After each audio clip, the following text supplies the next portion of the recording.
A friend recently sent me a notice of a conversation in London between the abstract photographer Lynn Stern and the Scottish writer William Boyd.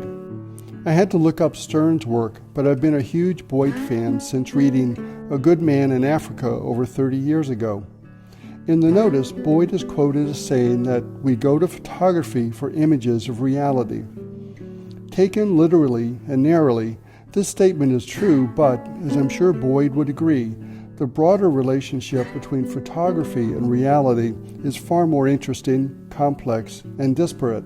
Case in point, the content and meaning of Stern's abstract images are often vague without her interpretation. Also, heavily photoshopped covers of cosmopolitan models are scarcely more realistic than Picasso's Weeping Woman. And in general, how much realism is lost when our constantly changing 3D world is trapped into a two-dimensional photograph.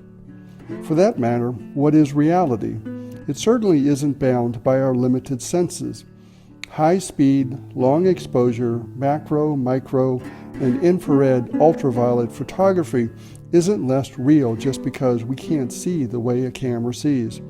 One could easily argue that photography itself changed our perception of reality forever. I love being surprised when my visual memory of a scene is completely different than the image that appears later on a monitor. Here are two of my favorite surprises from a recent walk on the beach. The first scene was a tiny sand gully draining into a pool of water, reflecting a rock that ended up looking organic and viscous. The second was a small pile of stratified and weathered rocks that looks much more solid and three-dimensional than I remembered.